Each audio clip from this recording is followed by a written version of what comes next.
Você já foi chamada de peso morto pela própria filha? Eu fui, e descobri que tinha poder suficiente para esmagá-la como uma formiga. Mas preferi algo mais educativo. Meu nome é Rosa Helena Ferreira. 64 anos de uma vida que parecia simples, mas que guardava segredos que nem minha própria filha imaginava. Sempre fui professora, sempre fui viúva respeitável, sempre fui a mãe que se sacrificava pelos outros. Pelo menos era assim que todos me viam. A verdade? Eu era muito mais esperta do que qualquer um deles supunha. Feche os olhos por um momento.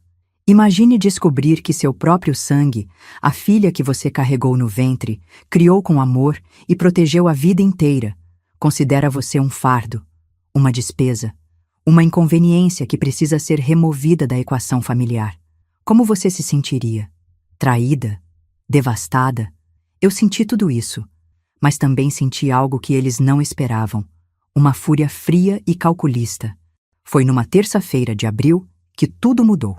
Eu estava voltando do médico, uma consulta de rotina que meu genro Rodrigo adorava chamar de mais uma conta para pagar, quando vi seu Antônio me esperando na portaria do meu prédio.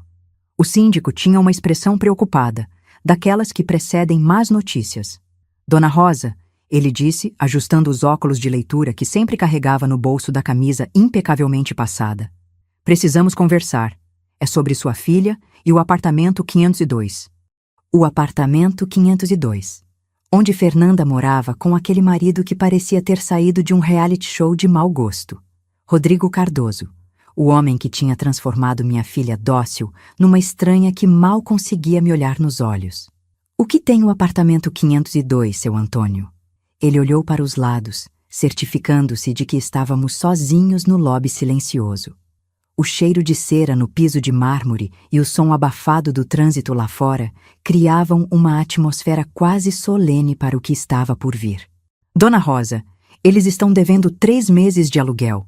E hoje o Rodrigo me procurou dizendo que a senhora deveria ajudar com as despesas da família. Disse que era sua obrigação, já que eles estão sustentando a senhora. Sustentando. A palavra ecoou na minha cabeça como uma piada cruel. Sustentando uma mulher que havia comprado aquele mesmo apartamento 10 anos antes, registrado no nome da empresa que eu discretamente mantinha. Sustentando alguém que poderia despejá-los na rua com 1 mês de aviso prévio.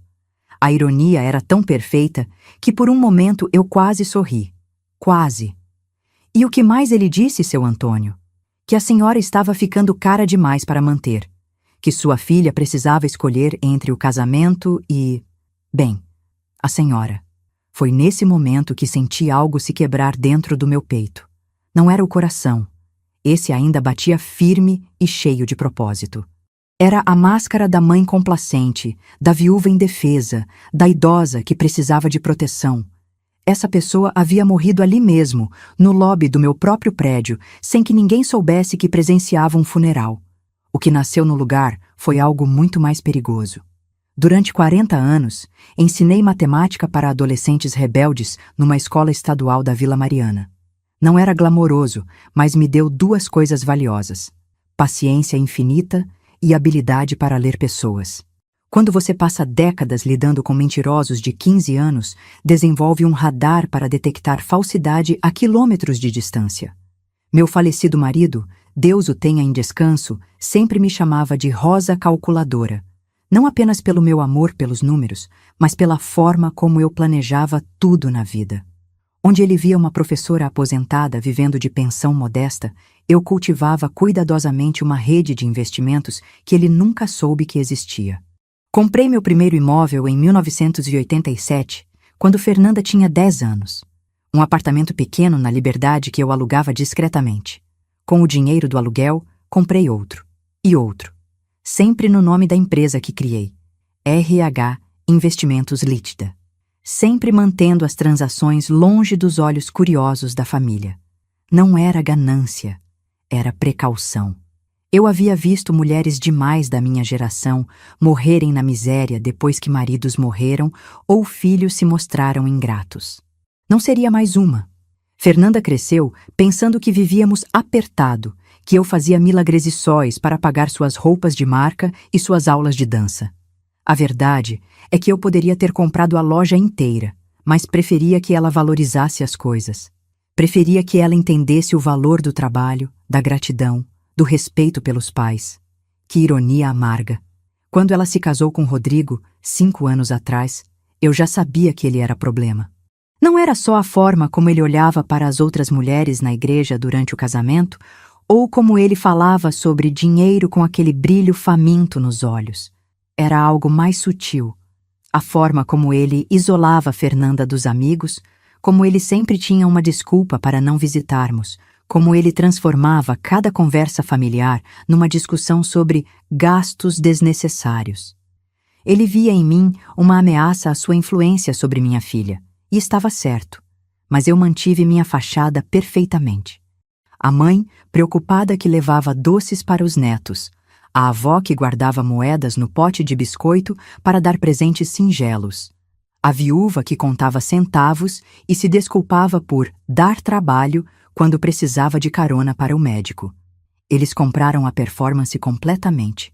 Fernanda mudou depois do casamento. Não foi imediato. Essas transformações nunca são.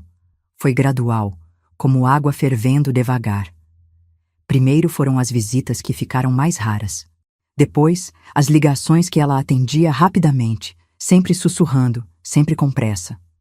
Por fim, as desculpas constantes sobre por que eu não podia ficar com os netos, por que não podíamos jantar juntas, por que ela estava sempre ocupada. Rodrigo estava reescrevendo a história da nossa família e minha própria filha estava sendo a caneta. Durante 3 anos, assisti em silêncio enquanto ele construía uma parede entre nós. Quando eu tentava falar sobre isso com Fernanda, ela mudava de assunto ou defendia o marido com argumentos que pareciam decorados. Ele está estressado com o trabalho, mãe. Você não entende a pressão que ele sente para sustentar a família. Ele só quer o melhor para nós. Eu entendia perfeitamente. Ele queria-me fora da vida deles. E estava usando minha própria filha como arma contra mim. O que ele não sabia era que eu também estava planejando. A pneumonia chegou em março, como um presente indesejado do outono paulistano. 3 dias de febre alta e tosse seca foram suficientes para me levar ao hospital. Fernanda apareceu no pronto-socorro com os olhos vermelhos, segurando minha mão como não fazia há anos. Mãe, você vai ficar bem, ela repetia, mas consegui ver o medo real por trás das palavras. Por um momento, pensei que talvez tivéssemos uma chance de reconectar, de resolver as coisas. Que inocente eu era. Quando recebi alta, Fernanda insistiu que eu ficasse na casa deles até me recuperar completamente. Era um apartamento espaçoso. Afinal, eu havia escolhido bem quando o comprei como investimento. E os gêmeos de 4 anos encheram meu coração de alegria. Por uma semana, pareceu que tínhamos voltado a ser uma família. Até Rodrigo começar com os comentários. Primeiro foram sussurros que eu não deveria escutar. Mais um prato na mesa. Conta de luz vai vir salgada esse mês. Não sei como vamos dar conta de tanta gente em casa. Fernanda sempre respondia baixinho, pedindo paciência, dizendo que era temporário. Mas eu via a tensão crescendo nos ombros dela, a forma como ela evitava meus olhos durante o jantar. Na segunda semana, os sussurros viraram conversas abertas. Rodrigo reclamava sobre o gasto extra de me ter em casa, sobre como eu estava atrapalhando a rotina da família. Minha filha, que um dia teve coragem suficiente para enfrentar valentões na escola, agora se encolhia diante do próprio marido. Fernanda, sua mãe precisa entender que não somos hotel, ele disse numa quinta-feira, olhando diretamente para mim enquanto falava. Todo mundo aqui tem que dar sua contribuição. Foi quando entendi que minha recuperação não era uma inconveniência temporária para ele. Era uma oportunidade. Uma chance de estabelecer um precedente, de me colocar na posição de dependente, de endividada, de transformar o que deveria ser amor familiar em transação comercial. Voltei para casa no dia seguinte. Fernanda tentou protestar, mas de forma tão fraca que mais pareceu encenação para a própria consciência. Tem certeza, mãe? Você ainda está se recuperando. Tenho certeza, querida. Seu marido está certo. Não posso atrapalhar vocês. O alívio no rosto de Rodrigo foi repugnante. Durante 3 meses, vivi na solidão mais completa que já experimentei. Fernanda aparecia ocasionalmente, sempre nervosa, sempre com pressa, sempre cheia de justificativas sobre por que as visitas tinham que ser rápidas e discretas. Rodrigo está passando por uma fase difícil no trabalho. Ele fica estressado quando saio muito. Você entende, né, mãe? Eu entendia perfeitamente. Minha filha havia escolhido o lado dela. Foi quando seu Antônio tocou minha campainha numa tarde de junho, com aquela expressão grave que eu aprenderia a associar com revelações devastadoras. Dona Rosa, preciso lhe contar uma coisa, sobre o apartamento 502. Ele me contou sobre os atrasos no aluguel, sobre como Rodrigo havia tentado convencê-lo a ser flexível, porque tinham uma idosa cara para sustentar. Sobre como minha própria filha havia confirmado a versão, dizendo que eu era um peso financeiro que eles carregavam por obrigação moral. Quando seu Antônio terminou de falar, ficamos em silêncio por longos minutos. Ele não sabia que estava relatando a morte de Rosa Helena, a mãe complacente. O que restou foi algo completamente diferente. Seu Antônio, eu disse finalmente, você se lembra de quem é o proprietário real do apartamento 502? Ele consultou suas anotações. RH. Investimentos Leitada. Por que pergunta? Levantei-me e fui buscar os documentos que guardava no cofre do meu quarto. Quando voltei, coloquei tudo sobre a mesa da sala. Contratos, escrituras, comprovantes de pagamento de IPTU. Porque RH são as minhas iniciais, seu Antônio. Rosa Helena. Eu sou a proprietária do apartamento onde minha filha mora. A expressão no rosto dele foi a primeira amostra da satisfação que eu sentiria em breve. A partir daquele momento, tornei-me uma detetive em minha própria vida. Não é difícil investigar pessoas quando elas acreditam que você é invisível, irrelevante, apenas mais uma idosa que não entende o mundo moderno. A invisibilidade da idade pode ser uma maldição, mas também é uma ferramenta poderosa quando usada corretamente. Comecei pelo básico, acompanhar a rotina deles. Todas as manhãs, às 7h30, Rodrigo saía para seu trabalho como vendedor autônomo. Fernanda levava os gêmeos para a escola às 8h. Isso me dava 2h30 de observação silenciosa. Do banco da praça em frente ao prédio, com meus cabelos grisalhos presos no coque habitual e um livro de crochê nas mãos, eu era apenas mais uma aposentada matando tempo.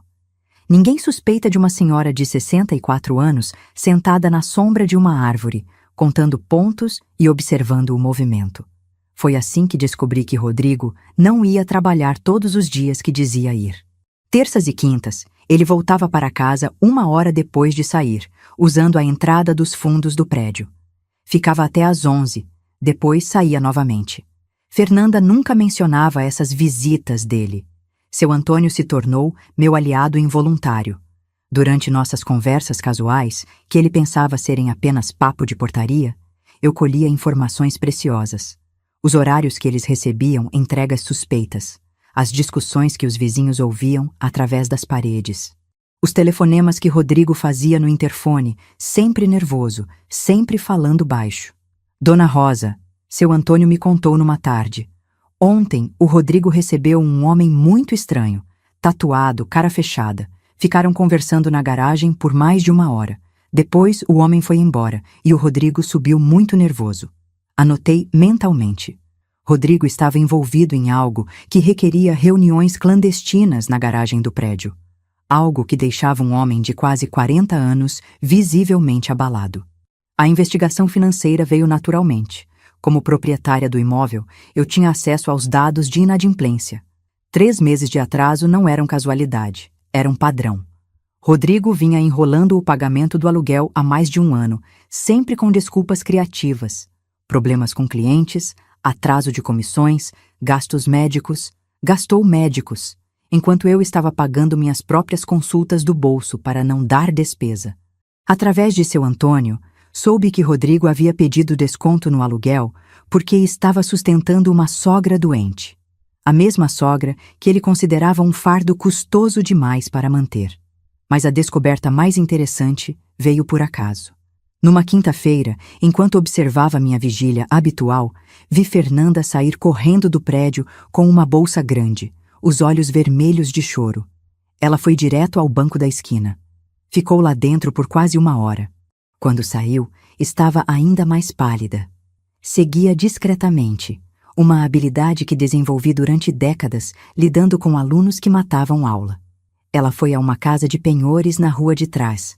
Saiu de lá com a mesma bolsa, agora vazia, e uma pequena quantia em dinheiro. Minha filha estava vendendo suas coisas para cobrir as despesas que o marido não conseguia pagar. De volta ao banco da praça, fiquei pensando na ironia da situação. Fernanda estava se desfazendo de objetos pessoais para manter um apartamento que, tecnicamente, era meu presente para ela, mesmo que ela não soubesse disso. Estava se sacrificando para sustentar um homem que a usava como escudo contra sua própria incompetência financeira. E estava fazendo tudo isso enquanto me tratava como um estorvo que custava caro demais para manter por perto. Naquela noite, liguei para um contador de minha confiança. Precisava de um levantamento completo da situação financeira de RH Investimentos Liteda. Não apenas do apartamento 502, mas de todos os meus investimentos. Era a hora de saber exatamente quanto poder eu tinha nas mãos. Os números me surpreenderam. Em 30 anos de investimentos silenciosos, eu havia acumulado um patrimônio que me colocava numa categoria que minha própria família jamais suspeitaria. 7 apartamentos espalhados pela cidade, todos gerando renda. Uma conta no banco com saldo suficiente para comprar 3 carros 0 km sem pestanejar. E eles achavam que eu dependia de caridade familiar para sobreviver. Uma semana depois da descoberta sobre meu patrimônio, Rodrigo fez algo que mudou completamente minha estratégia. Ele me ligou. Rosa, nem Dona Rosa, observe. Precisamos conversar. É sobre uma situação delicada. Fingindo a fragilidade que eles esperavam de mim, perguntei o que havia acontecido. Sua resposta foi uma obra-prima de manipulação disfarçada de preocupação familiar. A Fernanda está passando por um momento difícil. Sabe como é, 2 filhos pequenos, casa para cuidar. Ela tem ficado meio deprimida. O médico disse que parte do problema é o estresse financeiro. Pausa dramática. Eu podia quase vê-lo ensaiando o roteiro. Eu sei que não é fácil para ninguém, mas será que você não conseguiria ajudar um pouco? Sei que sua aposentadoria não é grande coisa, mas qualquer contribuição faria diferença. É pela sua filha, né? A audácia era impressionante. O homem que havia me expulsado de casa por eu ser cara demais, agora pedia dinheiro emprestado. O homem que disse à minha filha que ela tinha que escolher entre ele e eu agora, apelava para o amor maternal. Quanto vocês precisam, Rodrigo? 3.000 seria suficiente. É só para cobrir umas contas atrasadas. A gente paga de volta assim que a situação melhorar. 3.000 reais. Exatamente o valor de 3 meses de aluguel em atraso. Vou ver o que posso fazer, respondi, mantendo o tom hesitante que ele esperava. Mas preciso entender melhor a situação. Que tal conversarmos pessoalmente? Posso passar aí amanhã. O silêncio do outro lado da linha durou tempo suficiente para eu saber que ele não queria me receber em casa. Provavelmente Fernanda não sabia do empréstimo. Provavelmente ele estava mentindo para nós duas. Na verdade, Rosa, seria melhor nos encontrarmos num lugar neutro. Que tal aquele café na Vila Mariana? Assim conversamos com calma. Neutro. Como se ele estivesse negociando um tratado de paz, em vez de extorquir uma idosa que considerava inútil. Claro, Rodrigo. Amanhã às 14h. Desliguei o telefone e fiquei olhando para o aparelho por longos minutos. Pela primeira vez em meses, sorri genuinamente. Rodrigo havia acabado de me dar a ferramenta perfeita para minha vingança. Ele mesmo. Passei o resto da tarde planejando. Não seria apenas um encontro para discutir dinheiro. Seria uma encenação cuidadosamente orquestrada, onde cada palavra, cada gesto, cada pausa seria calculada para máximo impacto. Liguei para seu Antônio. Preciso de um favor, disse. Amanhã às 15h, você poderia passar no apartamento 502? Diga que precisa verificar alguma coisa relacionada ao contrato de aluguel. E traga os documentos de propriedade do imóvel. Dona Rosa, posso perguntar o que a senhora está planejando? Justiça, seu Antônio. Só justiça. Na manhã seguinte, vesti minha melhor roupa discreta, uma blusa azul marinho e uma saia que Fernanda sempre dizia que me deixava mais velha. Prendi os cabelos no coque mais apertado que consegui. Escolhi o sapato mais sem graça do armário. Cada detalhe foi pensado para projetar a imagem que Rodrigo queria ver. Uma idosa frágil, preocupada, desesperada para agradar. Cheguei ao café 5 minutos atrasada, como uma pessoa nervosa faria. Rodrigo já estava lá, mexendo no celular com impaciência. Quando me viu, forçou um sorriso que não chegou aos olhos. Rosa, como você está? Parece cansada. Cansada. Mais uma forma sutil de me lembrar da minha idade, da minha suposta fragilidade. Estou bem, Rodrigo, só preocupada com a Fernanda. Passei os próximos 20 minutos ouvindo uma versão revisada da história familiar onde eu era a causa indireta de todos os problemas. Fernanda estava deprimida porque se sentia culpada por não poder me ajudar mais. Rodrigo estava trabalhando dobrado para sustentar 2 famílias. Os gêmeos estavam sendo afetados pelo clima pesado em casa. A narrativa era brilhante em sua crueldade. Rodrigo havia transformado sua própria incompetência financeira numa tragédia familiar onde eu era simultaneamente vítima e vilã. Então, o que você acha, Rosa? Consegue ajudar a gente? Tirei da bolsa um envelope que havia preparado cuidadosamente. Dentro, 3.000 reais em notas de 50. Não porque eu não tinha cartão ou cheque, mas porque dinheiro vivo criaria o impacto visual que eu queria. Consegui juntar isso, disse, empurrando o envelope para ele. Era o que tinha guardado para emergências. Os olhos de Rodrigo brilharam de uma forma que me deu nojo. Ele não via uma sogra tentando ajudar a família. Via uma idiota útil sendo manipulada exatamente como ele planejara. Rosa, você é uma mãe incrível. A Fernanda tem muita sorte. Muita sorte. A filha que havia me expulsado de casa tinha muita sorte. Rodrigo, disse, assumindo o tom mais frágil e hesitante que consegui. Posso fazer uma pergunta? É sobre o apartamento de vocês. Ele ficou tenso imediatamente. O que tem o apartamento? É que, bem, eu não entendo muito dessas coisas, mas um vizinho comentou que vocês estavam tendo problemas com o aluguel. É verdade? A mudança na expressão dele foi instantânea. O charme falso desapareceu, substituído por irritação mal disfarçada. Quem disse isso? As pessoas não sabem se meter na própria vida. Não foi por mal, Rodrigo. Ele só mencionou porque sabe que sou mãe da Fernanda. Disse que talvez eu pudesse ajudar. Olha, Rosa, são só uns atrasos. Coisa normal. Todo mundo passa por isso. Claro, eu entendo. Mas, se vocês precisarem de ajuda com o aluguel também, talvez possamos conversar com o proprietário? Explicar a situação? Rodrigo riu, mas era uma risada sem humor. O proprietário é uma empresa.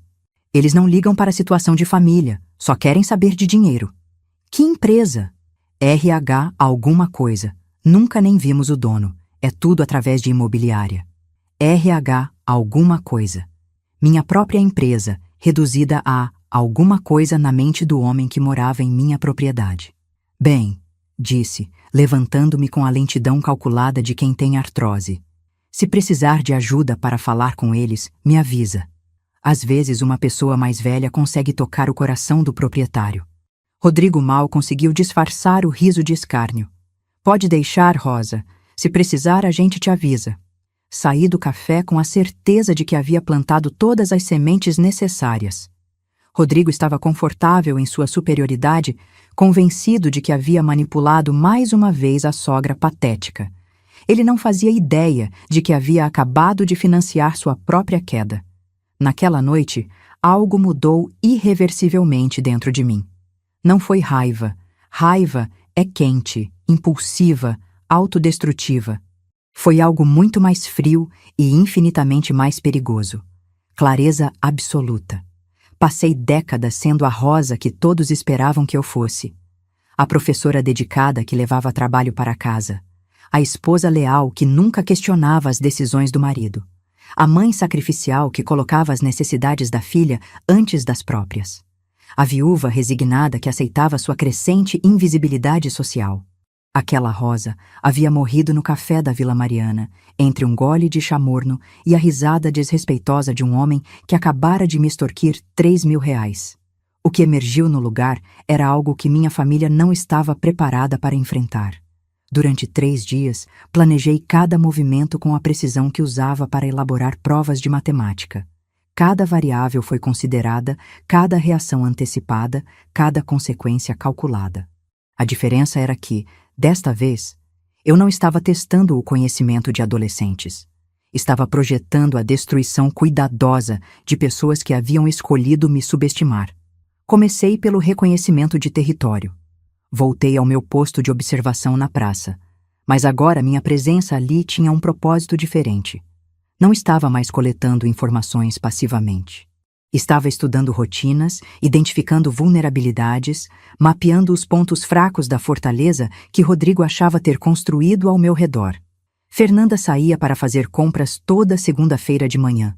Sempre sozinha, sempre nervosa, sempre verificando o celular a cada poucos minutos. O comportamento de alguém que está sendo controlado, monitorado, que precisa prestar contas de cada movimento. Rodrigo tinha o hábito de fumar na sacada toda noite depois do jantar. Era quando ele fazia suas ligações mais importantes, achando que ninguém podia ouvi-lo. Do banco da praça, com a acústica perfeita que as noites silenciosas da Vila Mariana proporcionavam, eu captava fragmentos de conversas que revelavam muito mais do que ele imaginava. Não, cara. Ela ainda não desconfiou de nada. Consegui mais 3.000 da velha. Se a coisa apertar, a gente muda de apartamento mesmo. A cada frase interceptada, minha resolução ficava mais sólida. Rodrigo não estava apenas me usando como recurso financeiro. Estava planejando abandonar o apartamento. Meu apartamento, assim que conseguisse sugar o máximo possível de recursos. Na quarta-feira fiz minha primeira jogada experimental. Liguei para Fernanda num horário que sabia ser seguro, quando Rodrigo estava em uma de suas misteriosas reuniões de trabalho. Oi, querida. Como você está? A voz dela soou cansada, distante. Oi, mãe. Estou bem. Meio corrida, mas bem. Fernanda, eu queria conversar com você sobre uma coisa. É sobre o Rodrigo. Silêncio imediato. Podia sentir sua atenção através do telefone. O que tem o Rodrigo? Ele me procurou pedindo ajuda financeira. Disse que vocês estão passando por dificuldades. Mãe, a voz dela ficou ainda mais baixa. Por favor, não fala sobre isso no telefone. Não fala sobre isso no telefone. Minha própria filha tinha medo de ser ouvida conversando comigo sobre questões familiares. O nível de controle que Rodrigo exercia sobre ela era ainda pior do que eu imaginava. Claro, querida. Que tal almoçarmos juntas amanhã? Faz tempo que não conversamos direito. Não sei se posso. O Rodrigo... Fernanda. Usei o tom maternal que ela conhecia desde criança. Uma filha não pode almoçar com a própria mãe? Longa pausa. Quando ela respondeu, sua voz soava quase como a da criança que ela havia sido. Pode ser, mas tem que ser rápido. Marcamos no mesmo café onde Rodrigo havia me extorquido. Ironia poética. Fernanda chegou 10 minutos atrasada, olhando nervosamente por cima do ombro como se esperasse ser seguida. Quando me viu, seu rosto se contraiu numa expressão que misturava alívio e culpa. Mãe, como você está? Parece... diferente. Diferente. Ela estava certa, mas não da forma que imaginava. Eu estava diferente, mais focada, mais determinada, mais perigosa. Estou me sentindo renovada, querida. Às vezes, a vida nos dá sinais de que é hora de mudar. Passei a próxima hora fazendo perguntas cuidadosamente elaboradas, sondando os limites do controle que Rodrigo exercia sobre ela. As respostas foram ainda mais reveladoras do que eu esperava. Fernanda não podia visitar amigas sem autorização prévia. Não podia gastar dinheiro sem prestar contas detalhadas. Não podia tomar decisões sobre os filhos sem consultar o marido primeiro. E, claro, não podia manter contato significativo comigo porque eu era uma influência negativa que complicava a dinâmica familiar. Fernanda, disse finalmente, você está feliz? A pergunta a pegou desprevenida. Por um momento, vi um lampejo da filha que eu havia criado, independente, inteligente, com opiniões próprias. Felicidade é relativa, né, mãe? O importante é manter a família unida. Manter a família unida. Palavras de Rodrigo saindo da boca de minha filha. E se você descobrisse que alguém está mentindo para você? Que as dificuldades que vocês estão enfrentando não são o que parecem ser? Ela ficou rígida imediatamente. Do que você está falando?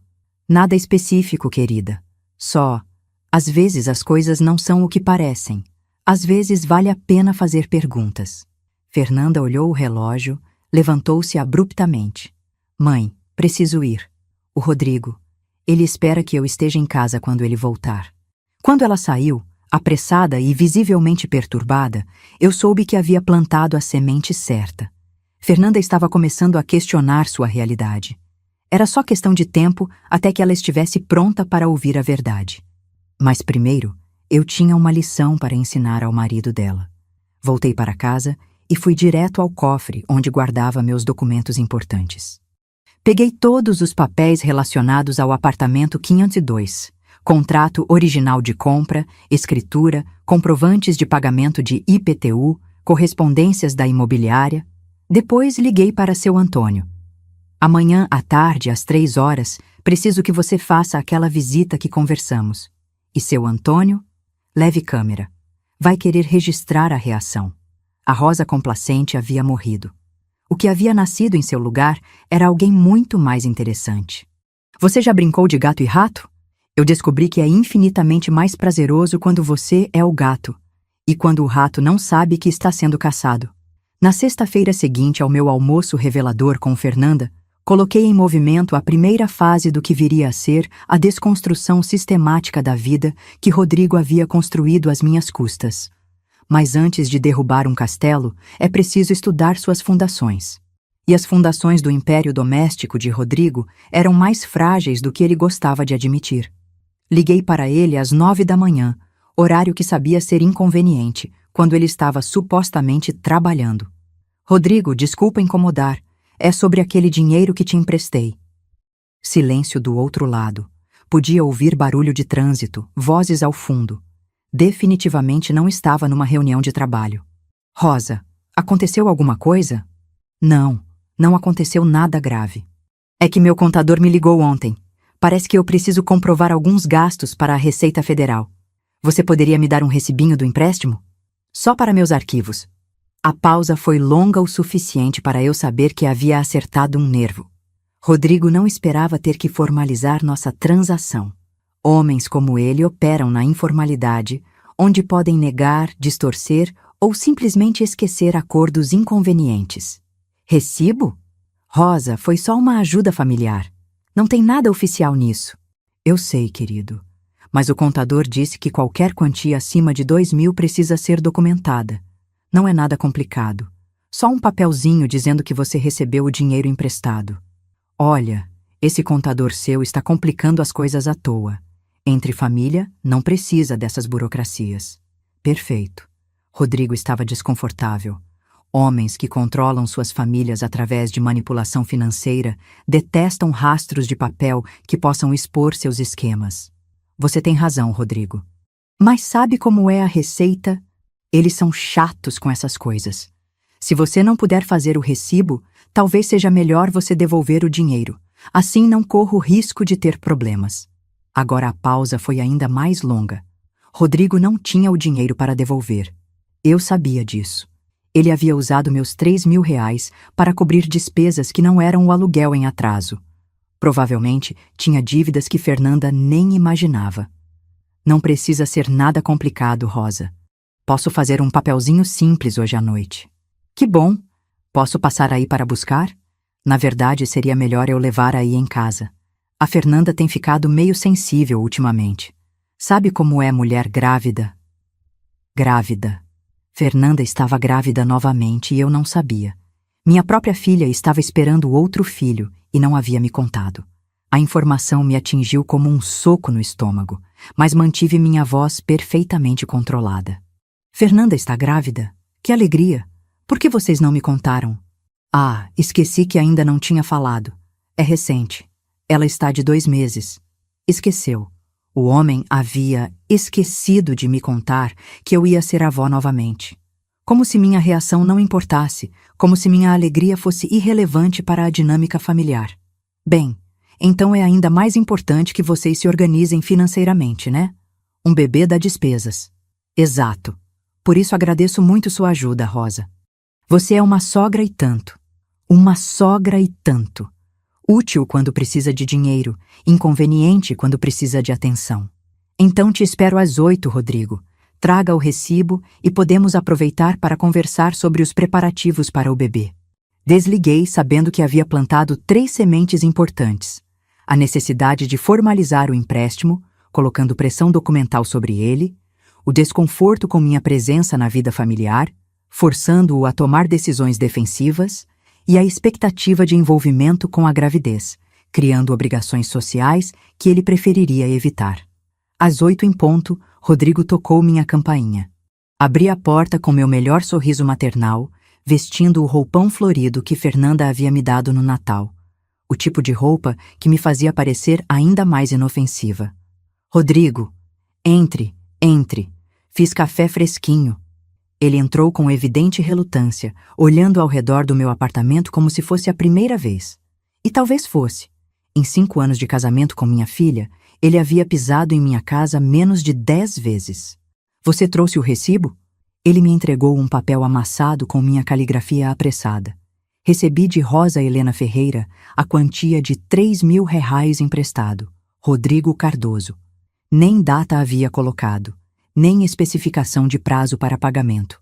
O documento era tecnicamente inútil, mas servia perfeitamente aos meus propósitos. Perfeito, disse, guardando o papel na gaveta da cômoda, bem à vista. Agora me conta dessa gravidez. Como a Fernanda está se sentindo? Durante a meia hora seguinte, conduzi uma conversa aparentemente casual, que na verdade era um interrogatório disfarçado. Descobri que Fernanda estava tendo enjoos severos, que o médico havia recomendado repouso, que eles estavam preocupados com as despesas médicas.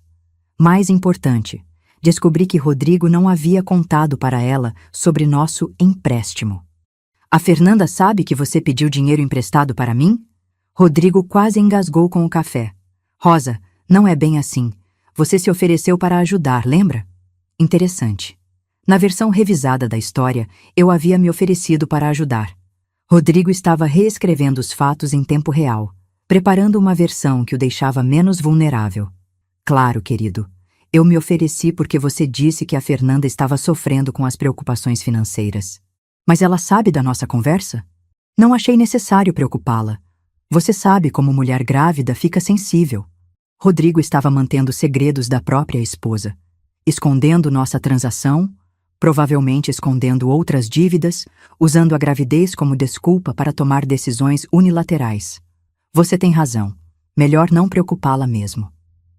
Ele relaxou visivelmente, pensando que eu havia aceitado sua versão dos fatos. Rodrigo, posso fazer uma pergunta pessoal? É sobre vocês morarem de aluguel.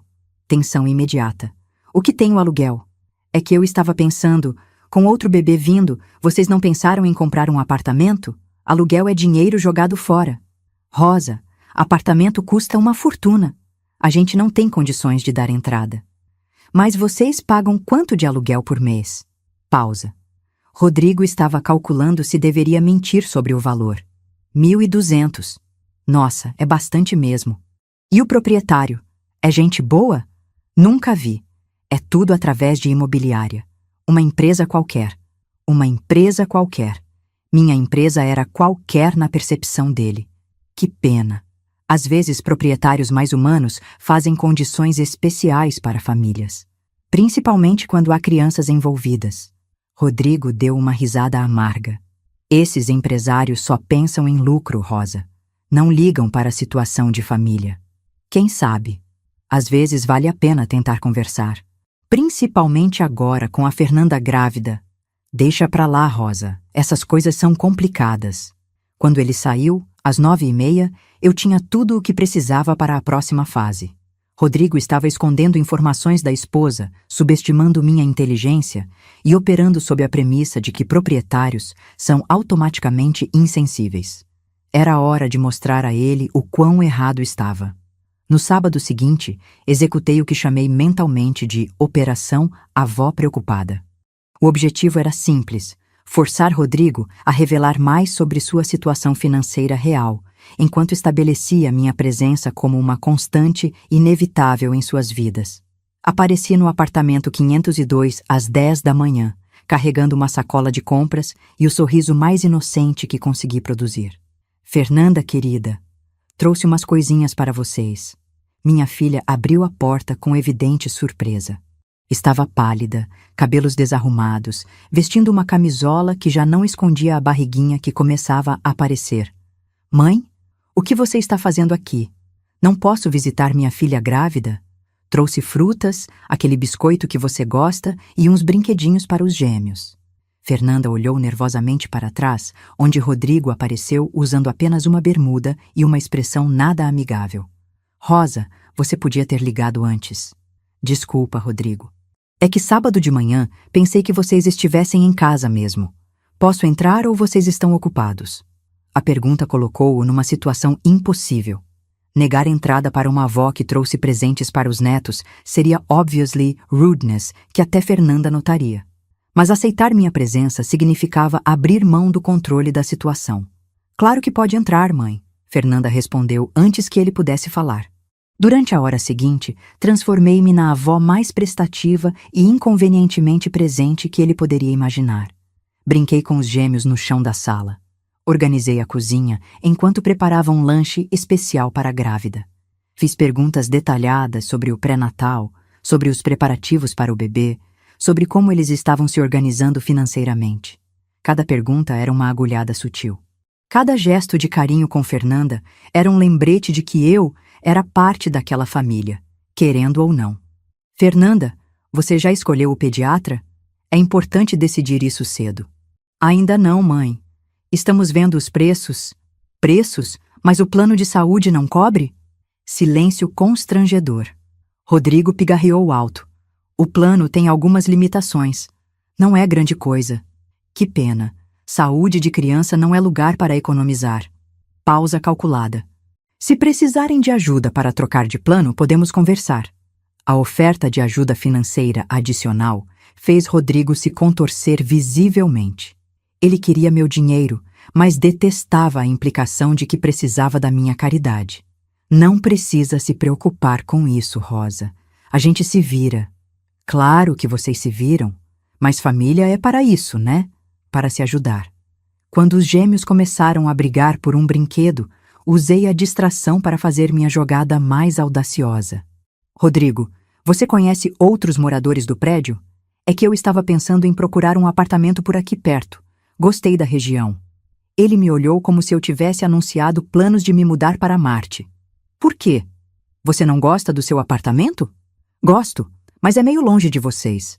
Principalmente agora, com outro netinho vindo, seria bom morar mais perto para poder ajudar. A expressão no rosto dele foi melhor do que eu esperava. Horror puro e cristalino. Rosa, não precisa se mudar por nossa causa. A gente se vira bem. Eu sei que vocês se viram. Mas sabe como é, né? Uma avó sempre quer estar perto dos netinhos. Fernanda, coitada, estava dividida entre a alegria óbvia de ter a mãe por perto e a tensão que emanava do marido como o calor de um forno. Seria legal, mãe, mas apartamento por aqui é caro. Dinheiro não é problema, querida. Sua mãe tem suas economias. Mentira técnica. Dinheiro realmente não era problema, mas não porque eu tinha economias. Era porque eu tinha um patrimônio que nenhum deles suspeitava. Inclusive, continuei, se vocês conhecerem o proprietário deste prédio, talvez ele tenha outros apartamentos disponíveis. Rodrigo quase deixou cair o copo que estava segurando. Por que especificamente este prédio?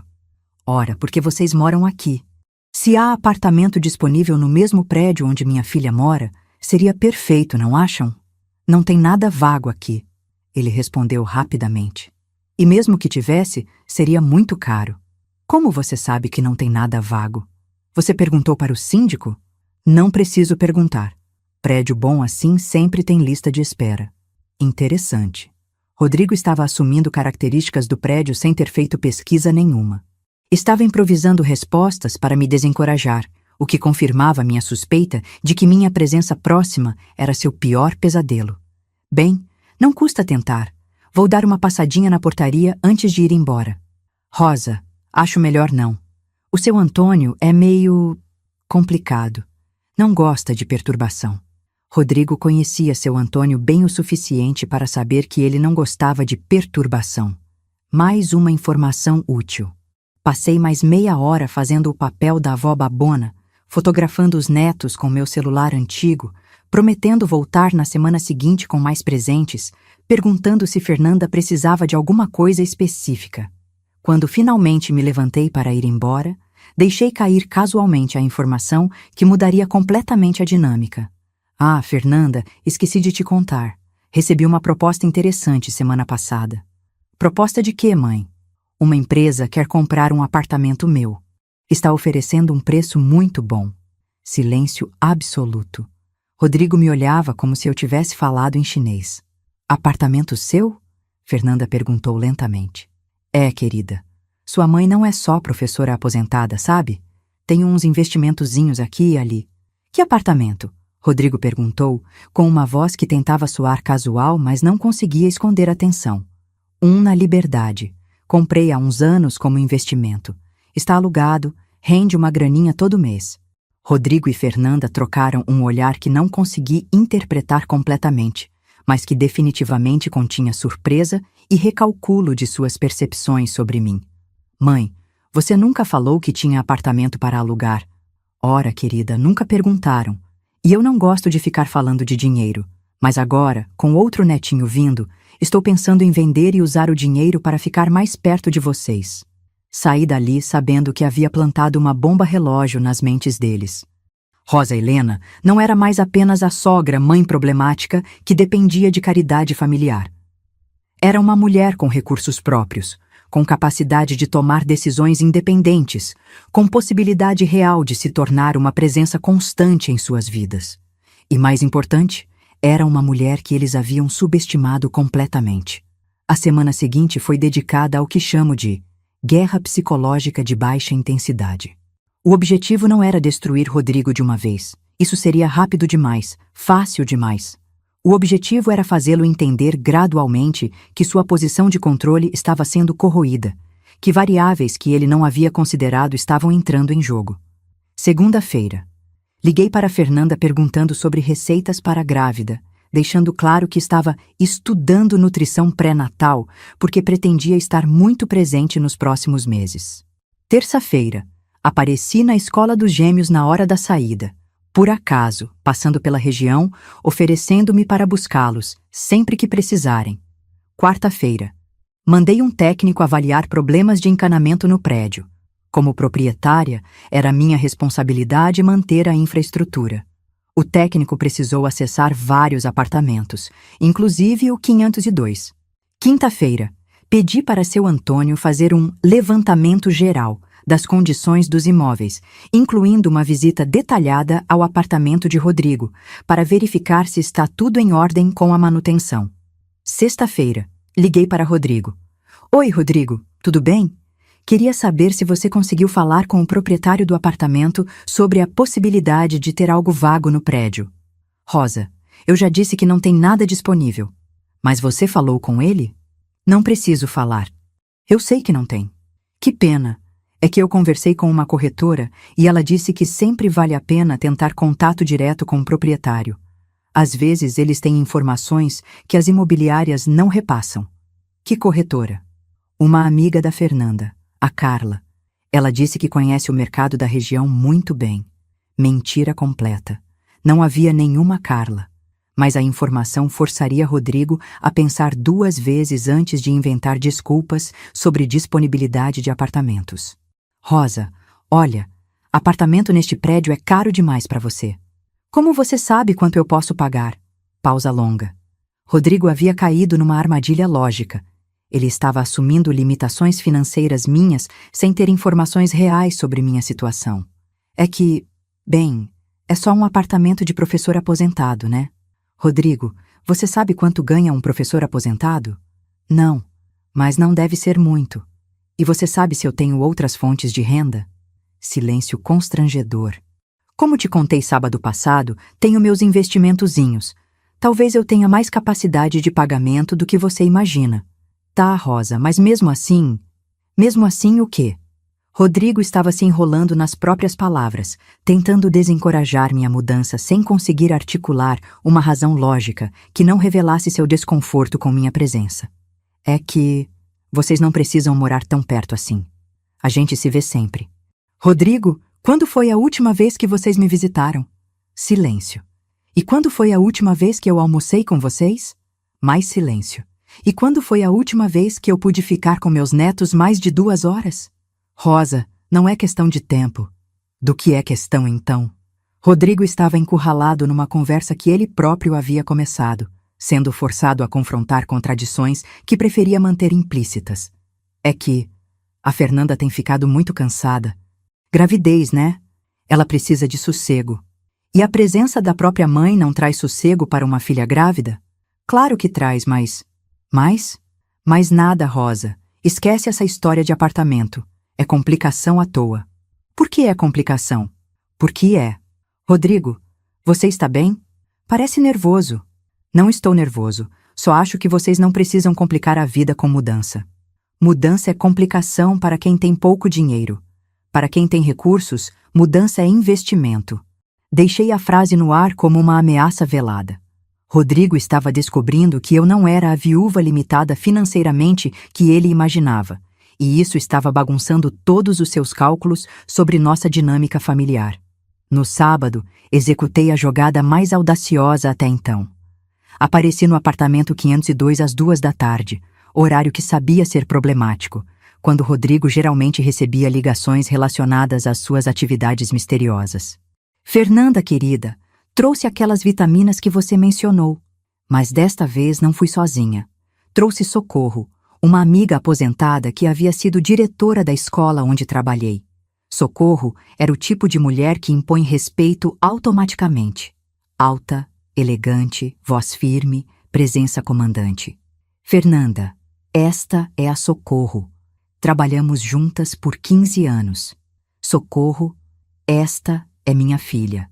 Socorro cumprimentou Fernanda com a cordialidade profissional de quem passou décadas lidando com jovens e suas famílias. Quando Rodrigo apareceu, ela o avaliou com o olhar experiente de educadora que reconhece problemáticos à distância. Muito prazer, Rodrigo. Rosa fala muito de vocês. Durante as 2 horas seguintes, Socorro e eu nos comportamos como 2 senhoras respeitáveis, fazendo uma visita social. Conversamos sobre educação dos netos, sobre cuidados na gravidez, sobre planejamento familiar. Mas cada tópico era uma oportunidade para eu demonstrar conhecimento, recursos e conexões que Rodrigo não suspeitava que eu tivesse. Fernanda, a Socorro conhece o melhor pediatra da região, Dr. Henrique. Talvez seja interessante para vocês. Dr. Henrique é excelente, Socorro confirmou. Meio caro, mas vale cada centavo. Quanto custa a consulta? Fernanda perguntou. 280, Socorro respondeu naturalmente. Vi Rodrigo engolir em seco. R$ 280 era provavelmente mais do que ele conseguia pagar por uma consulta médica. Não é tão caro assim, comentei casualmente. Saúde dos netos não tem preço. A conversa prosseguiu naturalmente, mas cada tópico revelava camadas da minha vida que eles desconheciam. Socorro mencionou congressos de educação que frequentávamos, restaurantes onde jantávamos, viagens que havíamos feito juntas. Rodrigo ficou cada vez mais silencioso, percebendo que sua sogra tinha uma vida social e financeira muito mais rica do que ele imaginara. Quando saímos, Socorro fez o comentário que eu esperava. Rosa, seu genro parece meio tenso. Tudo bem entre eles? Acho que é estresse financeiro, respondi, alto o suficiente para quem estivesse escutando do outro lado da porta. Jovens hoje em dia se preocupam demais com dinheiro. No elevador, Socorro me olhou com aquele sorriso conhecedor que eu lembrava das reuniões pedagógicas. Rosa Helena Ferreira, você está aprontando alguma coisa. Só corrigindo alguns equívocos, Socorro. Alguns equívocos bem sérios. A segunda-feira chegou com uma ligação que mudou completamente o cronograma da minha vingança. Era seu Antônio, e sua voz estava carregada de uma indignação que raramente via nele. Dona Rosa, precisa vir aqui urgente. Aconteceu uma coisa muito grave. Cheguei ao prédio 20 minutos depois, encontrando seu Antônio na portaria com uma expressão que misturava raiva e constrangimento. O que aconteceu? O Rodrigo veio aqui hoje de manhã. Disse que a senhora estava perseguindo a família dele. que a senhora está inventando histórias sobre ter dinheiro para impressionar e se meter na vida deles. Senti uma frieza familiar subindo pela espinha. Rodrigo havia cruzado uma linha que não tinha volta. E o que mais ele disse? Disse que a senhora está ficando caduca e que às vezes inventa coisas. Pediu para eu não dar atenção se a senhora viesse aqui procurando apartamento para alugar ou comprar. Caduca. Rodrigo havia usado a palavra caduca para se referir a mim. E disse mais alguma coisa? Disse que se a senhora continuar perturbando eles, ele vai ter que tomar medidas mais drásticas. Que a família tem limites de paciência. Medidas mais drásticas. O homem que devia 3 meses de aluguel estava me ameaçando indiretamente. Seu Antônio, você tem os documentos que eu pedi para separar? Tenho sim, Dona Rosa. Todos organizados. Então, chegou a hora. Voltei para casa e passei o resto da tarde organizando não apenas os documentos relacionados ao apartamento 502, mas toda a documentação dos meus outros investimentos. Extratos bancários, comprovantes de propriedade, histórico de transações. Queria que Rodrigo visse não apenas que eu era proprietária do apartamento onde ele morava, mas que era uma mulher com recursos muito além da sua imaginação. Na terça-feira, liguei para Fernanda. Querida, preciso conversar com vocês. É importante. Aconteceu alguma coisa, mãe? Nada grave. Só preciso esclarecer umas questões familiares. Posso passar aí hoje à tarde? Mãe, o Rodrigo disse que você anda meio... Como que ele falou? Meio alterada ultimamente. Alterada. A versão suavizada de caduca. Fernanda, sua mãe está perfeitamente bem da cabeça. Na verdade, está mais lúcida do que nunca. Eu sei, mãe. É só que o quê? É só que ele acha que você está se envolvendo demais na nossa vida, que está exagerando nas visitas. E você acha isso também? Pausa longa. Eu gosto das suas visitas, mãe, mas o Rodrigo fica estressado. Fernanda, posso fazer uma pergunta? Quando foi que você começou a se preocupar mais com o estresse do Rodrigo do que com a felicidade da sua própria mãe? Mãe, não é assim. Como é então? É que casamento é complicado. Tem que fazer concessões. E quais concessões o Rodrigo faz por você? Silêncio revelador. Fernanda, eu vou passar aí às 5 da tarde. Preciso mostrar uma coisa para vocês dois. É sobre nossa família. Que tipo de coisa? É surpresa, mas acho que vai esclarecer muitos mal-entendidos. Desliguei e fui preparar a documentação que transformaria nossa próxima conversa na última que teríamos como a família que éramos até então. Às 4h30, encontrei-me com seu Antônio na portaria. Está pronto, seu Antônio? Prontíssimo, Dona Rosa. E posso dizer, vai ser um prazer assistir isso.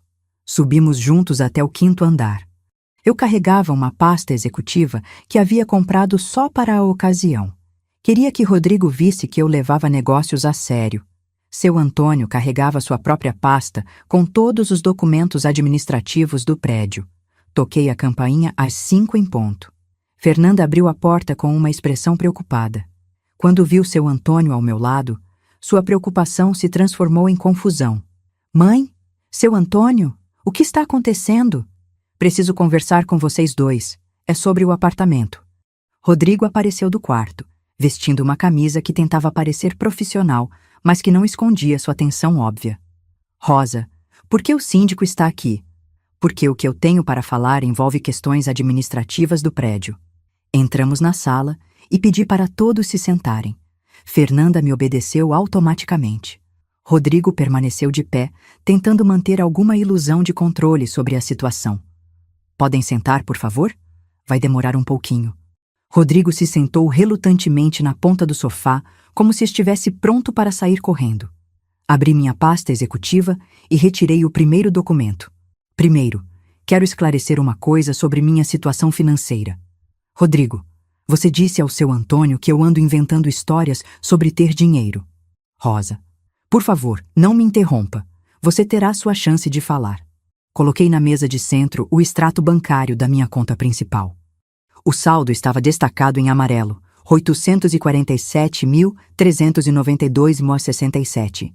Fernanda ofegou. Rodrigo ficou branco.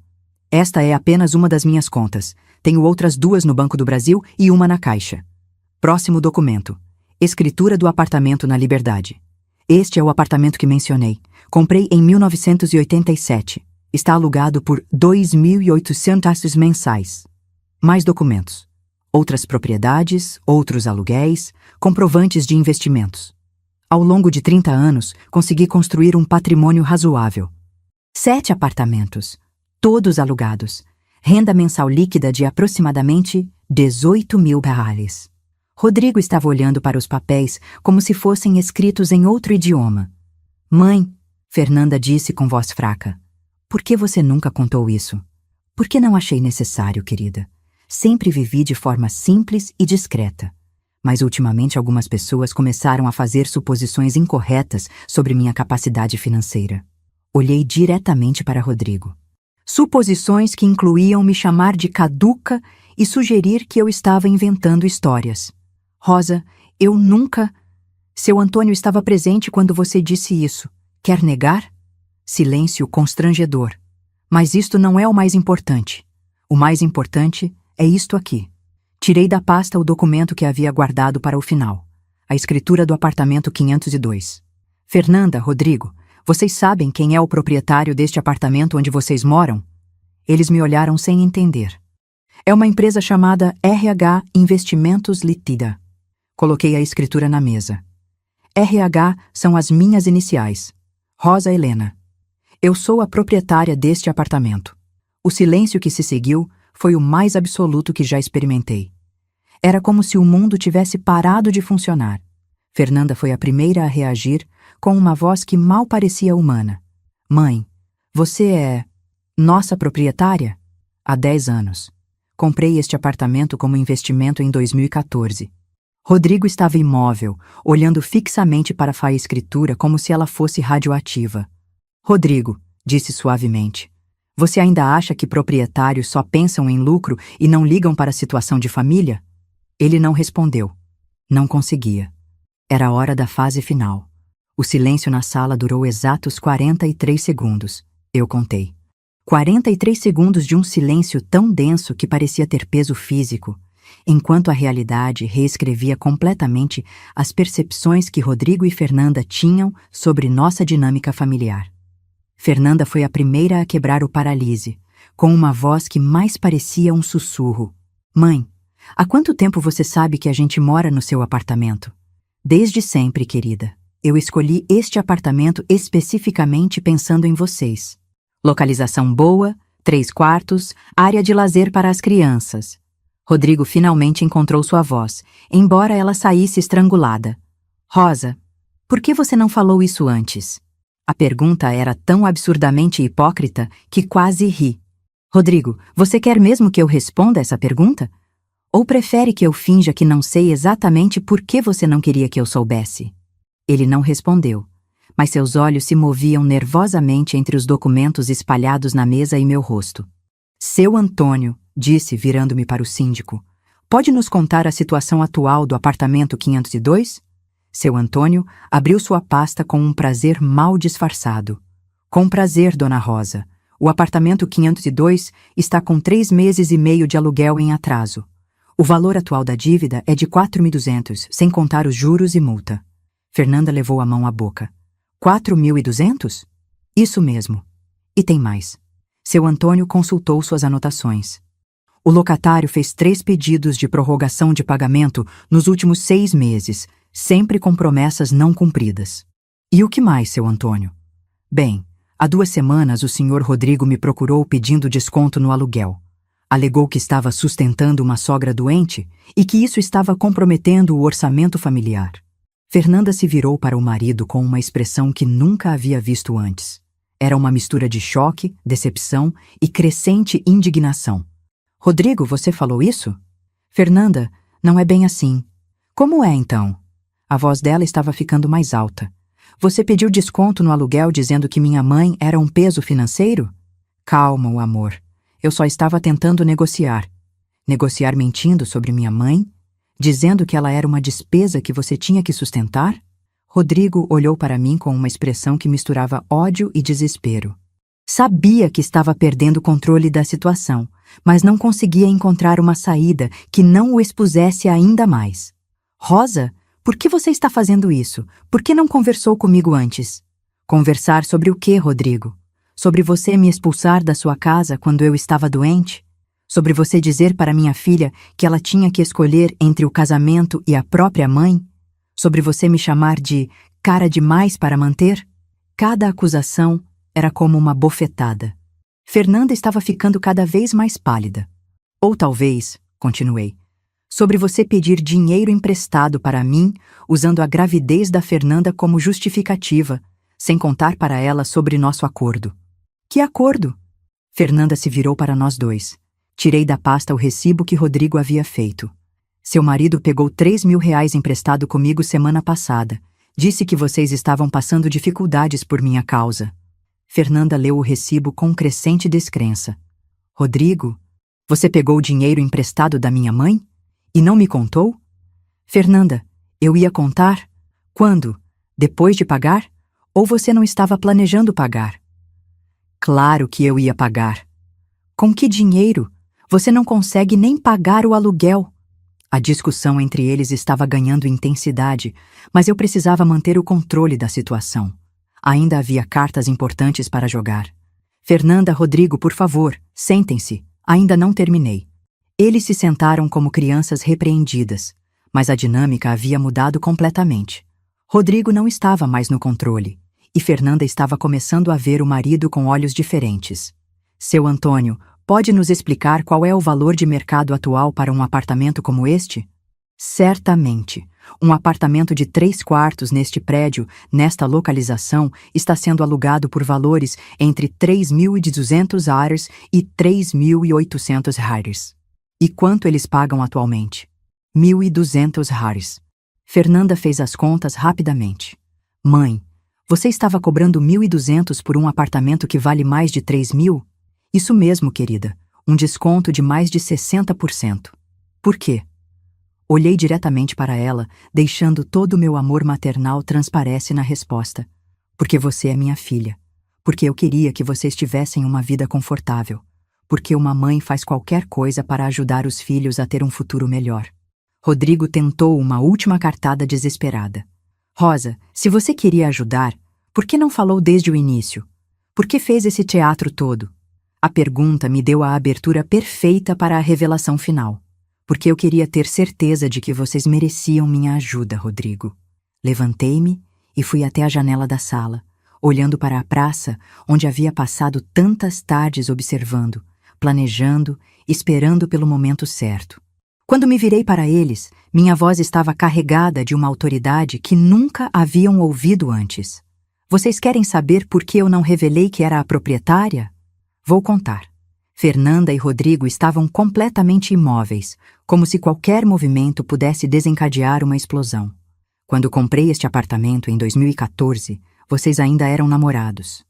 Eu vi como o Rodrigo olhava para as coisas que eu tinha, sempre calculando valores, sempre fazendo comentários sobre gente que tem dinheiro e gente que se acha. Rodrigo abriu a boca para protestar, mas eu continuei sem dar chance.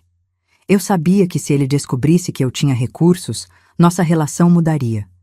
Ele começaria a me ver como uma fonte de dinheiro, não como uma pessoa. E eu estava certa. Voltei a me sentar, mas desta vez na poltrona principal da sala, a posição de comando. Então, decidi fazer um teste. Ofereci o apartamento através da imobiliária, por um preço abaixo do mercado, para ver se vocês conseguiriam manter uma vida estável sem saber que estavam sendo ajudados. Pausa para deixar a informação assentar. Durante 5 anos observei. Vi o Rodrigo se gabar para os amigos sobre como conseguiu um apartamentão por preço de banana. Vi ele usar a diferença de valor que economizava para comprar coisas supérfluas. Vi ele desenvolver um padrão de vida baseado numa ajuda que ele nem sabia que estava recebendo. Fernanda estava começando a entender as implicações. Mãe, você sempre soube da nossa situação financeira? Sempre. Como proprietária, eu tinha acesso a todas as informações. Sabia quando vocês atrasavam pagamentos, sabia quando pediam prorrogações, sabia quando inventavam desculpas. Rodrigo finalmente explodiu. Então você ficou nos espionando esse tempo todo? Não, Rodrigo. Eu ficei protegendo minha filha esse tempo todo, protegendo ela de um homem que eu suspeitava ser incapaz de sustentá-la adequadamente. Rosa, isso é o quê? Prudente? Porque era exatamente isso. E os últimos meses provaram que eu estava certa. Levantei-me novamente e comecei a recolher os documentos da mesa, organizando-os com movimentos deliberadamente lentos. Vejam, eu poderia ter revelado a verdade a qualquer momento. Poderia ter usado minha posição como proprietária para resolver problemas financeiros de vocês, para facilitar a vida da minha filha, para comprar o afeto dos meus netos. Coloquei os documentos de volta na pasta, uma página por vez. Mas eu queria ter certeza de que, quando chegasse a hora de ajudar realmente, eu estaria ajudando pessoas que valorizavam família, gratidão, respeito. Pessoas que mereciam sacrifícios. Fechei a pasta com um estalo seco. E o que descobri? Olhei diretamente para Rodrigo. Descobri um homem que me expulsa de casa quando estou doente, que me chama de cara demais para manter, que pede dinheiro emprestado usando a gravidez da própria esposa como chantagem emocional e que ainda me chama de caduca quando começo a incomodá-lo. Cada palavra era pronunciada com a precisão de um bisturi. Descobri um homem que deve R$ 4.000 de aluguel para a própria sogra, mas tem coragem de pedir desconto, alegando que ela é um fardo financeiro. Rodrigo estava visivelmente tremendo. Descobri um homem que controla minha filha a ponto dela não poder almoçar com a própria mãe sem se justificar. Fernanda começou a chorar silenciosamente. E mais importante, descobri que minha própria filha, a menina que eu criei para ser forte e independente, se transformou numa mulher que escolhe entre o amor da mãe e a aprovação do marido. E escolhe errado. O silêncio que se seguiu foi diferente dos anteriores. Não era choque ou paralise. Era o peso da verdade absoluta caindo sobre pessoas que haviam passado anos evitando confrontá-la. Então, disse seu Antônio suavemente, qual é a decisão da senhora sobre o apartamento? Sorri pela primeira vez desde que havia chegado. Bem, como proprietária, preciso tomar algumas decisões administrativas importantes. Sentei-me novamente, desta vez assumindo completamente meu papel como a verdadeira pessoa no comando da situação. Primeiro, sobre a dívida em atraso. Rodrigo, você deve R$ 4.200 para a proprietária do apartamento, que sou eu. Ele engoliu em seco. Como você pretende quitar essa dívida? Rosa, a gente pode fazer um acordo? Que tipo de acordo? Prazo, parcelamento, sei lá. Rodrigo, você consegue me explicar como pretende parcelar uma dívida se não consegue nem pagar o valor mensal atual? Silêncio constrangedor. Principalmente considerando que o valor atual que vocês pagam está 60% abaixo do valor de mercado? Mais silêncio. Seu Antônio, qual seria o procedimento normal nesta situação? Bom, com 3 meses e meio de atraso, o normal seria iniciar processo de despejo. A lei permite isso após 2 meses de inadimplência. Fernanda soluçou mais alto. Mas, continuei, como sou uma proprietária compreensiva, vou fazer uma proposta diferente. Abri a pasta novamente e retirei um documento que havia preparado especificamente para este momento. Esta é uma nova proposta de contrato de locação para o apartamento 502. Coloquei o papel na mesa. O aluguel será ajustado para o valor de mercado. R$ 3.600 mensais. A dívida em atraso será parcelada em 12 vezes de 350, que serão acrescidas ao valor mensal durante 1 ano. Rodrigo olhou para os números como se fossem uma sentença de morte. Isso dá um total de 3.950 por mês durante os próximos 12 meses. Depois, volta para R$ 3.600. Rosa, ele disse com voz fraca, isso é quase R$ 4.000. Eu não ganho isso nem em 2 meses. Ah, não ganha? Que interessante. E como você pretendia sustentar uma família que logo terá 3 crianças? Fernanda interveio pela primeira vez em muito tempo. Mãe, a gente não tem condições de pagar isso. Eu sei, querida. Por isso estou oferecendo uma alternativa. Retirei outro documento da pasta. Esta é uma escritura de doação do apartamento 502. Os olhos de Fernanda se arregalaram. Eu posso doar este apartamento para você, Fernanda. Transferir a propriedade diretamente para seu nome, sem custo, sem burocracia, sem problemas. Mãe, mas, continuei, a doação tem condições. Rodrigo se tensionou imediatamente. Primeira condição: Rodrigo não pode ser incluído na escritura. O apartamento será exclusivamente seu, Fernanda. Sua propriedade individual.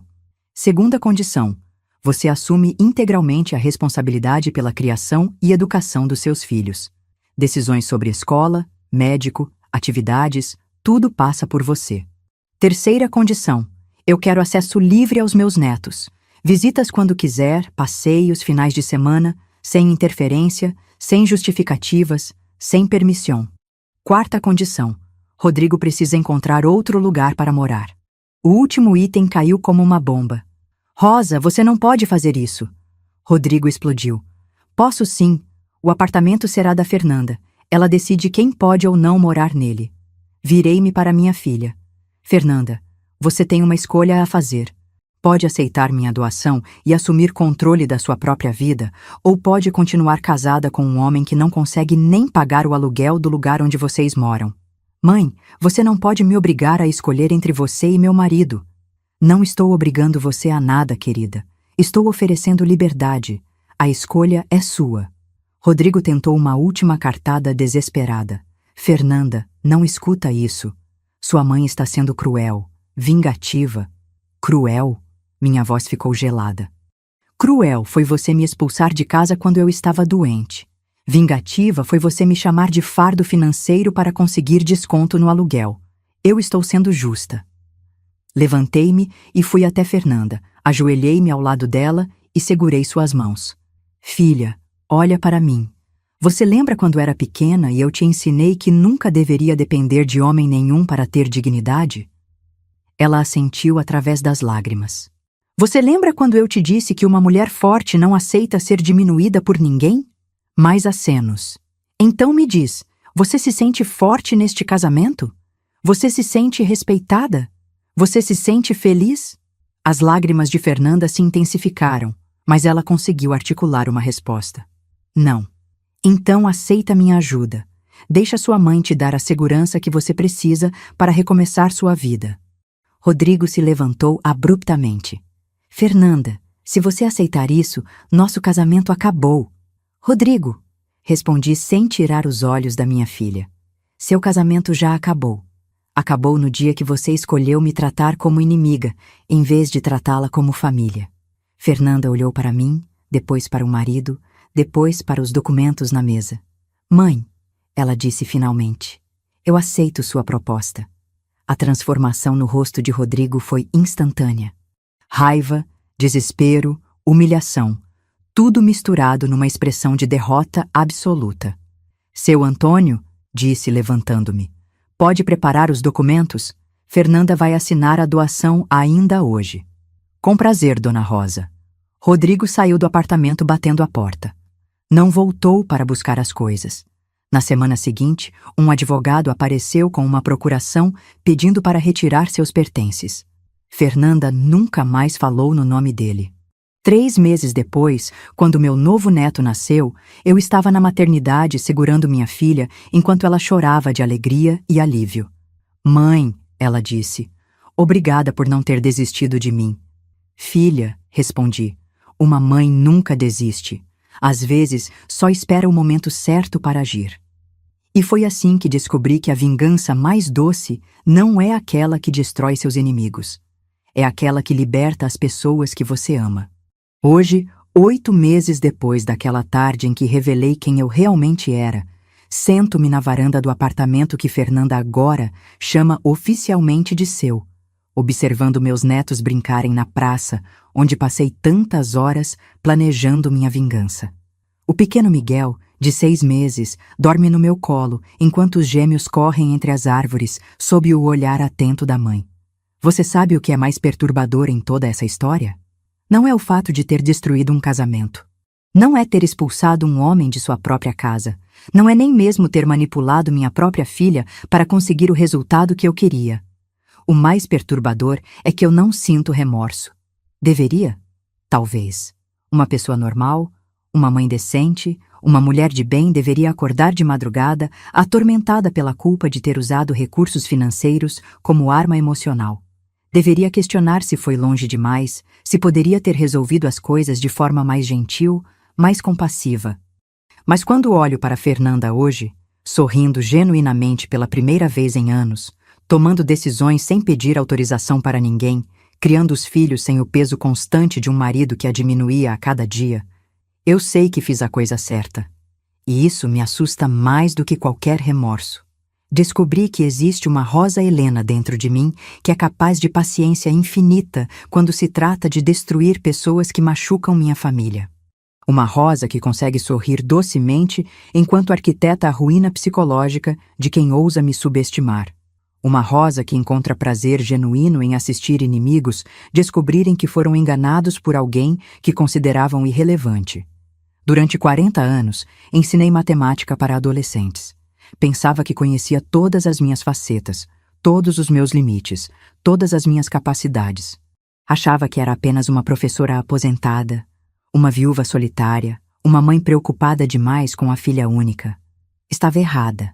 Existe um lado escuro em mim que permaneceu adormecido durante décadas, esperando pela provocação certa para emergir.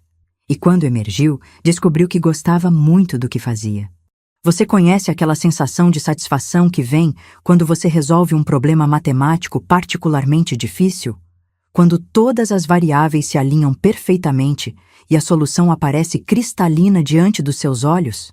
Foi exatamente isso que senti quando vi a expressão de horror no rosto de Rodrigo ao perceber que havia subestimado completamente a mulher errada, multiplicado por 100. Fernanda não sabe, e espero que nunca descubra, que observei cada movimento dela durante aqueles meses de investigação, que sabia de cada lágrima que ela derramou no banheiro depois de discussões com o marido, que ouvi, através de seu Antônio, cada humilhação que ela sofria em silêncio. Ela pensa que minha vingança foi espontânea, uma reação maternal natural à descoberta da traição. Não sabe que foi calculada com a precisão de uma equação diferencial, planejada durante semanas, executada com a frieza de um cirurgião removendo um tumor. E talvez seja melhor assim. O que me perturba não é ter feito o que fiz, é ter descoberto que tenho talento para isso, que sou boa em identificar vulnerabilidades emocionais e explorá-las, que consigo fingir fragilidade enquanto orquestro destruições, que posso usar o amor maternal como justificativa para atos que beiram a crueldade. Será que sempre fui assim e nunca tive oportunidade de descobrir? Será que décadas de sala de aula, lidando com alunos desrespeitosos e pais negligentes, me transformaram numa pessoa capaz de vindade sistemática?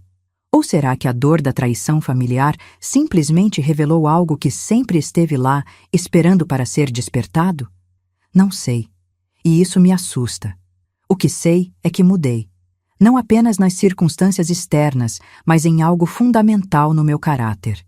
Quando olho no espelho, ainda vejo Rosa Helena Ferreira, professora aposentada de 64 anos. Mas por trás dos meus olhos azuis, existe agora uma frieza que não estava lá antes. Uma capacidade de avaliação estratégica que transformou cada relacionamento numa equação de custos e benefícios. Mesmo com Fernanda, que amo incondicionalmente, percebo-me observando, analisando, calculando. Quando ela menciona algum problema, minha primeira reação não é mais maternal e emocional. É estratégica e calculista. Como posso usar meus recursos para resolver isso? Quem precisa ser influenciado? Que informações preciso coletar? Transformei-me numa mulher que vê o mundo através da lente do poder e da manipulação. E a parte mais perturbadora é que isso me torna mais eficaz em tudo o que faço. Seu Antônio, que se tornou meu aliado e confidente nessa jornada, às vezes me olha com uma mistura de admiração e receio. Ele sabe que testemunhou o nascimento de algo perigoso. Uma mulher que descobriu que a idade e a aparente fragilidade podem ser as armas mais poderosas do mundo quando usadas por alguém com inteligência suficiente para empunhá-las. Dona Rosa, ele me disse semana passada, a senhora virou uma pessoa diferente. Melhor ou pior? Perguntei. Mais perigosa, ele respondeu. Definitivamente mais perigosa. E ele estava certo. Hoje tenho controle absoluto sobre a vida da minha filha e dos meus netos. Não através de chantagem ou coerção, mas através de uma generosidade estratégica que os torna dependentes da minha boa vontade. Fernanda vive num apartamento que é meu. Os custos de educação e saúde das crianças são subsidiados pelos meus recursos. As decisões importantes da família passam, de uma forma ou de outra, pela minha aprovação. Consegui exatamente o que queria. Proximidade forçada, influência inquestionável, vingança completa. Mas descobri que vingança é como morfina. Alivia a dor inicial, mas cria uma dependência por mais. Agora que provei o sabor do controle absoluto, que experimentei o poder de refazer vidas de acordo com minha vontade, parte de mim procura constantemente novas oportunidades para exercer essa capacidade. O rapaz do mercado que foi rude comigo semana passada. A vizinha que reclama do barulho dos meus netos. O médico que me fez esperar 2 horas sem explicação. Cada pequena desfeita vira uma oportunidade para demonstrar que Rosa Helena Ferreira não é mais a velhinha inofensiva que aparenta ser. Ainda não agi contra nenhum deles. Ainda mantenho minha fachada de senhora respeitável. Mas sei que a capacidade está lá, dormindo, esperando pela provocação certa. E isso deveria me apavorar, mas não apavora. Na verdade, me dá uma sensação de segurança que nunca tive antes. Pela primeira vez na vida, sei que posso me proteger, que posso proteger minha família, que tenho recursos financeiros, intelectuais, emocionais para lidar com qualquer ameaça que surgir. Rodrigo foi apenas o primeiro teste, e passei com louvor. A pergunta que me faço agora, enquanto embalo meu neto mais novo e observo minha filha finalmente livre para ser ela mesma, é simples. Vale a pena ter se tornado esta pessoa? A resposta é perturbadoramente clara. Sim. Completamente, inquestionavelmente, sim. Se você chegou até aqui na minha história, provavelmente está se perguntando se sou heroína ou vilã. Se meus métodos foram justificáveis ou se cruzei linhas que não deveriam ter sido cruzadas. Se Rodrigo mereceu o que aconteceu com ele ou se fui longe demais na minha sede de vingança. Deixe-me poupar você da dúvida. Sou as duas coisas, e nem um pouquinho das duas. A verdade inconveniente sobre justiça é que ela raramente vem embrulhada em papel de presente com um lacinho moral bonito. Na vida real, justiça é suja, é complicada, é ambígua. E às vezes, ela precisa ser feita por pessoas dispostas a sujar as próprias mãos. Durante 64 anos, acreditei no sistema. Acreditei que ser boa pessoa, trabalhar honestamente, tratar os outros com respeito e cuidar da família com carinho era suficiente para garantir uma vida digna. Acreditei que bondade era recompensada, que sacrifício era reconhecido, que amor incondicional era retribuído. Estava errada. Bondade sem poder é irrelevância. Sacrifício sem reconhecimento é desperdício. Amor incondicional sem reciprocidade é autoabuso. Rodrigo me ensinou isso da forma mais dolorosa possível. E eu sou grata por essa lição, por mais amarga que tenha sido engolir. Agora deixe-me te contar algo que você precisa saber. Algo que ninguém vai te ensinar na escola, na igreja ou nos livros de autoajuda. O mundo está cheio de Rodrigos. Homens e mulheres que veem bondade como fraqueza, generosidade como oportunidade e amor familiar como recurso a ser explorado. Eles estão nas suas famílias, disfarçados de genros carinhosos e noras atenciosas. Estão nos seus trabalhos, mascarados de colegas colaborativos e chefes compreensivos. Estão nos seus círculos sociais, fingindo ser amigos leais e vizinhos solidários. E eles estão esperando você baixar a guarda para mostrar quem realmente são. A diferença entre você e eu é que agora eu sei como identificá-los. Sei como me proteger deles. E, mais importante, sei como fazer com que paguem o preço adequado pelas suas traições. Você não precisa ser vítima. Você não precisa aceitar desrespeito em nome da paz familiar. Não precisa engolir humilhações para manter a harmonia. Não precisa fingir que não vê quando pessoas que deveriam te amar estão na verdade te usando. Mas se você decidir se defender, e eu espero sinceramente que decida, lembre-se, vingança não é sobre emoção, é sobre estratégia, não é sobre raiva, é sobre resultados, não é sobre machucar por machucar, é sobre restabelecer o equilíbrio de poder que foi quebrado. A vingança mal planejada destrói tanto o vingador quanto o alvo. A vingança bem executada liberta o vingador e educa o alvo. Rodrigo aprendeu que subestimar pessoas é perigoso. Fernanda aprendeu que aceitar desrespeito tem consequências. Eu aprendi que tenho mais poder do que imaginava. Todos saímos da experiência diferentes do que éramos antes. E isso é exatamente como deveria ser. Agora, algumas recomendações práticas para você que talvez esteja enfrentando sua própria situação de traição familiar. Primeiro, documente tudo. Não confie na memória. Não confie em promessas verbais. Não confie na boa-fé das pessoas. Papéis assinados, gravações de áudio quando legais, comprovantes de transações. Informação é poder, e poder mal documentado é poder perdido. Segundo, mantenha suas cartas na manga. Não revele seus recursos, suas conexões, suas capacidades até o momento exato em que precisar usá-los. A surpresa é sua melhor aliada, e pessoas que te subestimam são mais fáceis de manipular. Terceiro, seja paciente. Vingança apressada é vingança imperfeita. Deixe seus alvos se exporem completamente. Deixe-os cavar seus próprios buracos. Deixe-os criar evidências da própria incompetência e mau caráter. Quarto, mantenha sua fachada. A pessoa doce e inofensiva que você parece ser é sua arma mais poderosa. Não destrua essa vantagem demonstrando suas verdadeiras capacidades antes da hora. Quinto, tenha um objetivo claro. Vingança sem propósito é destrutiva para você mesmo. Saiba exatamente o que quer alcançar e pare quando conseguir. Vinganças que se estendem além do necessário criam novos inimigos e novos problemas. E por último, o mais importante, esteja preparado para mudar. A pessoa que executa uma vingança eficaz não é a mesma pessoa que foi traída originalmente. Você descobrirá capacidades em si mesmo que não sabia que existiam. Você desenvolverá uma frieza que não tinha antes. Você se tornará alguém que seus inimigos respeitam e seus amigos temem. Essa transformação é irreversível. Aceite-a, abrace-a, use-a. Porque agora, enquanto termino de contar minha história na varanda do apartamento que tirei de quem me traiu e dei para quem amo, posso afirmar com absoluta certeza: sou uma mulher que ninguém mais subestimará. Meus netos crescerão sabendo que tenho uma avó que os protegerá de qualquer coisa. Minha filha viverá sabendo que tem uma mãe disposta a mover montanhas para garantir sua felicidade.